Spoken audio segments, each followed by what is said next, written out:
శివోహం భక్తి ఛానల్కి స్వాగతం అండి. అందరికీ నమస్కారం. మార్గశిర మాసంలో శ్రీ కాత్యాయని వ్రతాన్ని ఎలా జరుపుకోవాలి, కాత్యాయని వ్రతం చేయవలసిన వారు పాటించవలసిన నియమాలు ఏమిటి, పూజా విధానం గురించి తెలుసుకుందామండి. శ్రీ కాత్యాయని వ్రతాన్ని 7 మంగళవారములు ఆచరించాలండి. శ్రీ కాత్యాయని వ్రతము చేయవలసిన వారు పాటించవలసినవి: కన్యలు ఈ వ్రతము ఆచరించవచ్చునండి. ఒకసారి వివాహము రద్దు అయిన వారు, వివాహము అయి కొన్ని దినములకే భర్త పోయిన వారు, వివాహము అయి విడాకులు తీసుకున్నవారు, తరచుగా వివాహ ప్రయత్నములు విఫలమగుచున్నవారు, మీ మనసుకు నచ్చే వరుడు కోసం అన్వేషణ చేస్తున్నవారు, అన్ని విధములుగా తగిన సంబంధము కోసము అన్వేషణ చేస్తున్నవారు, కుజదోషము జాతక చక్రములో ఉన్నవారు, కుజ మహర్దశ అంతర్దశ విదశ జరుగుచున్నవారు, రాహు మహర్దశ అంతర్దశ విదశ జరుగుచున్నవారు, ఎంతమంది పెళ్లి కొడుకులు చూసినా నచ్చని వారు, ఆర్థిక స్తోమత లేక కట్నం ఇవ్వలేక వివాహమునకు ఆటంకములు కలవారు, స్త్రీ జాతక చక్రములో రాహుకేతు దోషములు కలవారు, స్త్రీ జాతక చక్రములో సప్తమ అష్టమ స్థానములలో పాపగ్రహములు ఉండి వివాహ ప్రయత్నములు సఫలం కాని వారు ఆచరించవచ్చునండి. నిశ్చితార్థమయ్యి పెళ్లి వాయిదా పడుచున్నవారు ఈ వ్రతాన్ని ఆచరించవచ్చునండి. శ్రీ కాత్యాయని వ్రత విధానము: మహర్షులు, ఓ మహనీయ, మా సందేహము తీర్చితివి, కానీ కాత్యాయని వ్రతమును గూర్చి సవిస్తరముగా తెలియజేయగలనందుకు ప్రార్థించుచుంటిమి అని పలికిరి. వెంటనే సూత మహర్షి వారితో, ఓ మునులారా, కాత్యాయని వ్రతమును గూర్చి సవిస్తరముగా చెప్పుదును.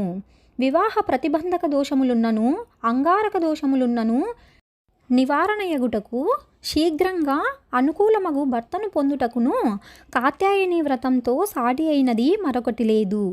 ఈ వ్రతమాచరించు వారికి భక్తి విశ్వాసములు ముఖ్యము. తారాబల చంద్రబలయుక్తమైన మంగళవారమున ఈ వ్రతము ఆరంభించవలెను. ఆ రోజు ఉదయము కాలకృత్యములు తీర్చుకొని భక్తి శ్రద్ధలతో గౌరీదేవికి ప్రణమిల్లి ఉపవాసముండి సాయంకాల ప్రదోషకాలమున ఈ వ్రతమును ప్రారంభించవలెను. ముందుగా గణపతి పూజ చేసి పిదప ఒక కలశమును ఏర్పాటు చేసి అందులో సగము వరకు పవిత్రోదకము పోసి మామిడి పత్రము ఉంచి చెట్టు నుండి క్రింద పడని కొబ్బరికాయను పసుపు కుంకుమలతో అలంకరించి ఆ కలశముపై ఉంచి ఎర్రని రవికల గుడ్డను ఆ కొబ్బరికాయపై ఉంచి అందు పరమేశ్వరుని వామాంకముననున్న కాత్యాయని దేవిని ఆవాహనం గావించి భక్తి శ్రద్ధలతో 21 ఉపచారములతో ఆ దేవిని పూజించవలెను. బంగారముతో గాని పసుపు కొమ్ములతో గాని వారి శక్తానుసారంగా మంగళసూత్రములను ఆ కలశమునకు అలంకరింపవలెను. కొద్దిగా ఉప్పు పోసి వండిన అప్పాలను 7 మరియు చెరుకుగడతో కోసిన 7 చెరుకు ముక్కలను కలిపి నైవేద్యం చేయవలెను. భక్తి శ్రద్ధలతో వ్రతమును సమాప్తి చేసి కథను విని ఆ కథ అక్షింతలను అమ్మవారి మీద ఉంచి పిదప ఆ అక్షతలు శిరస్సుపై పెద్దలచే వేయించుకొని రాత్రి భోజమును జరపవలెను. ఈ విధముగా 7 వారములు వ్రతము భక్తితో జరపవలెను. మధ్యలో ఏ వారమైనా అడ్డంకి వచ్చినచో ఆ పై వారము జరుపుకొనవలెను.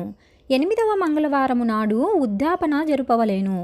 ఆ రోజు 7 ముత్తైదువులను పిలిచి తలంటి పోసి వారినే గౌరీదేవిగా భావించి పూజించి 7 అప్పాలను 7 చెరుకు ముక్కలను శక్తానుసారముగా చీర రవికల గుడ్డ వాయనమిచ్చి వారి నుండి ఆశీస్సులను పొంది వారికి భోజము పెట్టవలెను. ఈ విధముగా శ్రీ కాత్యాయని వ్రతమును జరిపిన కన్యలకు కుజదోష పరిహారమును ఇతర వివాహ ప్రతిబంధక దోష నివారణయు జరిగి శీఘ్రంగా వివాహము అగును. మరియు ఆ కన్య సుఖ సౌభాగ్యాలతో వర్ధిల్లును. పూర్వం దమయంతి ఈ వ్రతము ఆచరించి నలుని చేపట్టెను. రుక్మిణి ఈ వ్రతము ఆచరించి ఉద్యాపన నాడే శ్రీకృష్ణు చెంతకు చేరెను. ఈ కుజదోషము మరియు వ్రతకథను విన్నవారికి చదివిన వారికి అభీష్టలాభం సిద్ధించును, తదితర సమస్త దోష పరిహారమగును అని సూత మహర్షి శౌనకాదులకు తెలిపెను. శ్రీ కాత్యాయని వ్రత విధానము సమాప్తం.